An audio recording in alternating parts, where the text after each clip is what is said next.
একজন মৃত ব্যক্তি তার রেখে দেওয়া সম্পত্তিসমূহ তার উত্তরাধিকারীদের মধ্যে বণ্টিত হয়ে থাকে। মুসলিম উত্তরাধিকার আইনে ৬ জন ব্যক্তি কখনো উত্তরাধিকার থেকে বাদ যায় না।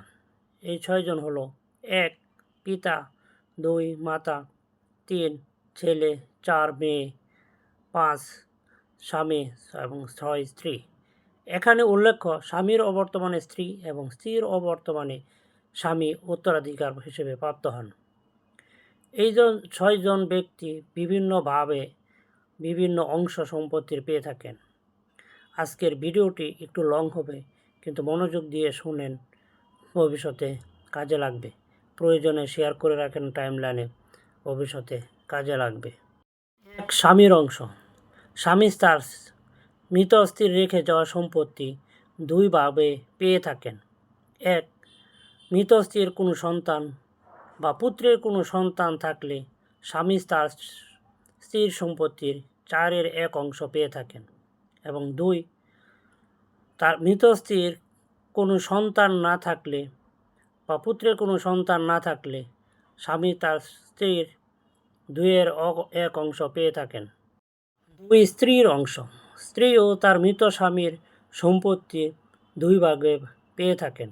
১ তার স্বামীর কোনো সন্তান বা পুত্রের কোনো সন্তান থাকলে স্ত্রী তার মৃত স্বামীর সম্পত্তির 8/1 অংশ পেয়ে থাকেন। এবং ২ স্বামী তার কোনো সন্তান বা পুত্রের কোনো সন্তান কেউ না থাকলে স্ত্রী তার সম্পত্তির 4/1 অংশ পেয়ে থাকেন। ৩ বাবার অংশ। বাবা তার মৃত সন্তানের সম্পত্তি ৩ ভাবে পেয়ে থাকেন।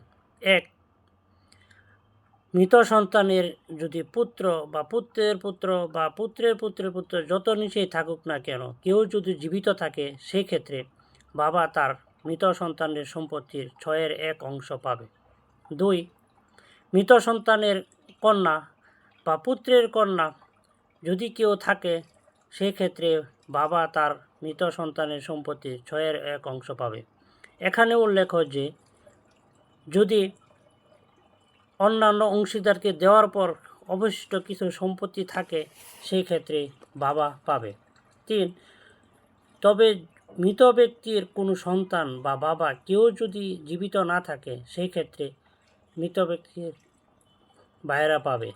ভাই জীবিত না থাকলে ভাইয়ের সন্তানরা পাবে। আর মায়ের অংশ। মা তার মৃত সন্তানের সম্পত্তির ভাগ ৩ ভাবে পেয়ে থাকেন। ১ মৃত ব্যক্তির কোনো সন্তান বা পুত্রের সন্তানাদি যতই নিচে থাকুক না কেন থাকলে মাতা তার মৃত সন্তানের সম্পত্তির 6/1 অংশ পাবে। ২ মৃত ব্যক্তির কোনো সন্তান বা পুত্রের সন্তানাদি যত নিচে থাকুক না কেন এবং মৃত ব্যক্তির যদি একজনের বেশি ভাই বা বোন না থাকে, তবে মাতা 3/1 সম্পত্তি পাবে।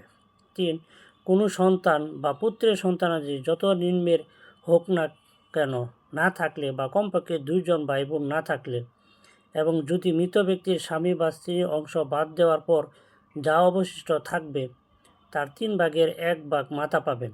মৃত ব্যক্তির 1 ভাই থাকলেও মাতা 3/1 অংশ পাবেন। ৫ পুত্রের অংশ। পুত্র তার বাবার সম্পত্তি 2 ভাগে পেয়ে থাকে। তবে এখানে উল্লেখ্য, স্বামী স্ত্রী এবং পিতামাতার সম্পত্তি ভাগ দেওয়ার পর অবশিষ্ট যা থাকবে, সেই ক্ষেত্রে ছেলে মেয়েদের মধ্যে বণ্টিত হবে এবং 2 ভাবে ছেলে পায়। ১ যদি মৃত ব্যক্তির ছেলে এবং মেয়ে উভয় জীবিত থাকে, সেই ক্ষেত্রে ছেলে মেয়ের দ্বিগুণ পাবে। ২ যদি মৃত ব্যক্তির কোনো মেয়ে না থাকে, তাহলে অবশিষ্ট অংশ ছেলে পাবে। ৬ কন্যার অংশ। মৃত ব্যক্তি রেখে যাওয়া সম্পত্তি তার কন্যারা 3 ভাবে পেয়ে থাকে। ১ যদি মৃত ব্যক্তির একমাত্র কন্যা হয়ে থাকে, সেই ক্ষেত্রে মোট সম্পত্তির 2/1 অংশ পায়।